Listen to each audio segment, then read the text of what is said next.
देखो यहाँ पर इन द पाइथन हमने जैसे मैंने कहा कि एक ऑपरेटर होता है यूनरी जो कि प्लस प्लस होता है जो कि वैल्यू को एक से बढ़ाता है, वो नहीं है। एग्जाम्पल देखो, एक होता है इंक्रीमेंट करना, है ना। इंक्रीमेंट का मतलब क्या है? बढ़ाना। और डिक्रीमेंट का मतलब क्या है? घटाना। इंक्रीमेंट एंड डिक्रीमेंट, ये दो चीजें, इंक्रीज एंड डिक्रीज। तो increment we can do increment by 1 also, by 2 also, by 3 also, by 100 also, by 1000 also। कि कितने से इंक्रीमेंट लगा? एक से लगा कि 1000 से लगा? एक से लगने का मतलब क्या है कि अगर आपके पास कोई वैल्यू 10 है तो अगर आपने इंक्रीमेंट दिया एक से, उसकी वैल्यू हो जाएगी 11। और वही डिक्रीमेंट दिया तो क्या हो जाएगी? 9। और 1000 से दिया तो क्या हो जाएगी? 1010। इंक्रीमेंट है। अब वो करना हो तो कैसे करेंगे? सपोज कोई वेरिएबल आपको दिया मैंने, नम। नम की वैल्यू है सपोज 10। अब उसको एक नंबर का इंक्रीमेंट करके दो। कैसे करेंगे? क्या लिखूं यहाँ पे? जिसको आता हो वो नहीं बोलेगा।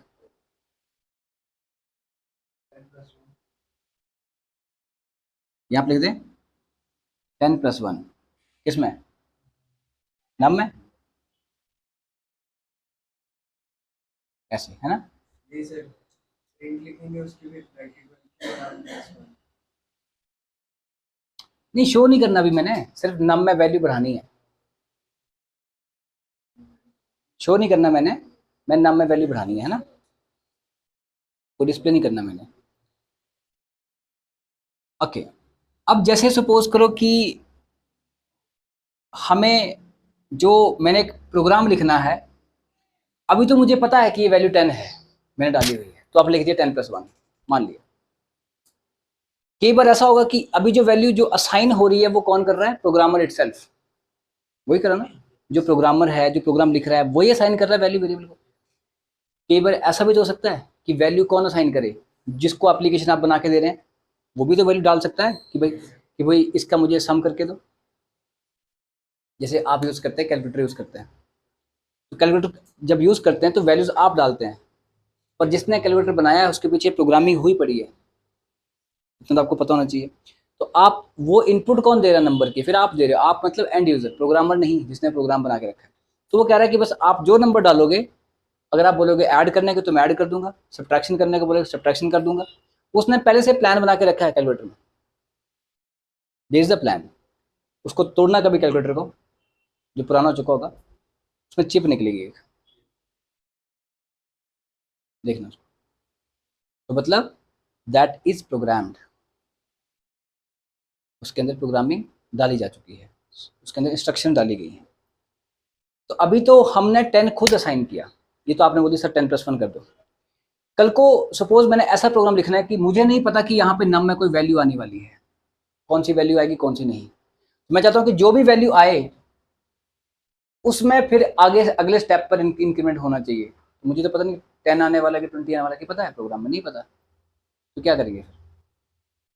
फिर से बोलता हूँ कि अगर हमने इनपुट ली यूजर से और प्रोग्राम मैं लिख रहा हूँ पहले, तो मुझे क्या पता कि यूजर क्या एंटर करेगा क्या नहीं। मेरा प्रोग्राम एक, it will not work for only one person, it will work for many. आपका जो कैलकुलेटर है वो बहुत सारे लोगों के लिए काम करता है, सिर्फ एक के लिए नहीं। एक भी होगा तो भी उसको नहीं पता कि कौन एंटर कर रहा है कौन नहीं। प्रोग्राम तो उसने एक ही बार बना के रखा ना। यहाँ पे भी जो नम है, मान लो नम में हमने कुछ ऐसा लिखा, वेरिएबल लिखा, और यहाँ पे कोई ना कोई वैल्यू हमने कहा कि जब प्रोग्राम रन होगा तब नम में वैल्यू आएगी।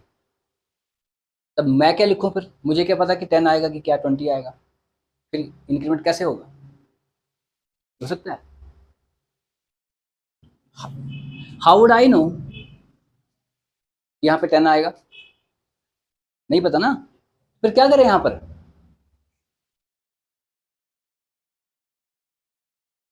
बोलो, जोर से आरती करें। num+1, num is equal to num+1। अब ये इसका मतलब क्या है? इसका मतलब अब सपोज कर लेते हैं, मानो नम में जो मर्जी वैल्यू आए, एग्जांपल मान लेते हैं 10 आ जाए, कुछ भी आ जाए, मानना पड़ेगा, कुछ ना कुछ मानना पड़ेगा। अब अगर मान लो नम में 10 आया तो नम में 10 आ गया होगा, 10 + 1 कितना हो गया? वो फिर अगर मैं ये चीज ना करूँ ना तो नम में 10 ही रहेगा, फिर 11 नहीं हो पाएगा, क्योंकि वो सिर्फ उस जगह पे 11 हुआ पर नम में 11 नहीं हो पाया।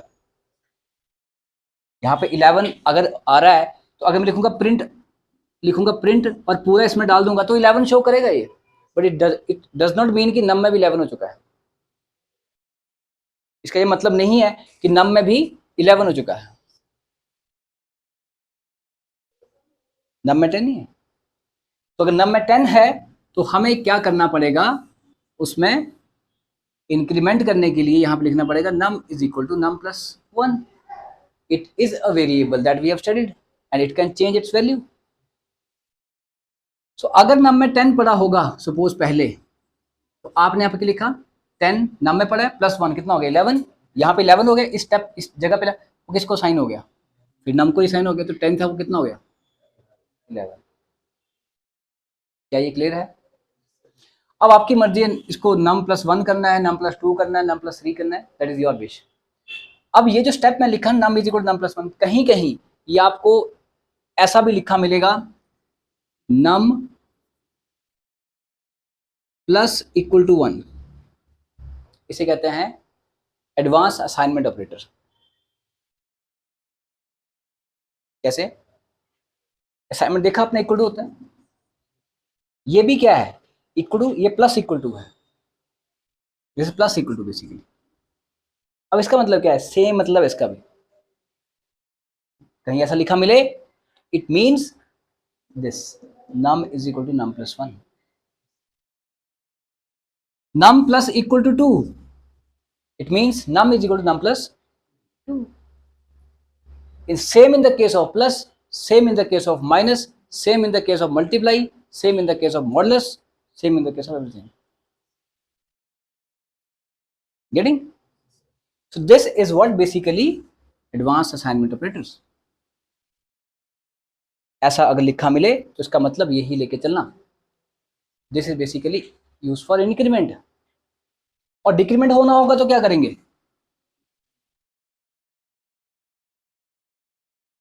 तो डिक्रीमेंट हो गया। तो ये है आपके असाइनमेंट ऑपरेटर्स। गेटिंग? इनको दे दो ऊपर हेडिंग असाइनमेंट ऑपरेटर्स। कौन से? ये सारे, plus, equal to, minus, equal to, multiply, equal to, divide, equal to, ये सारे।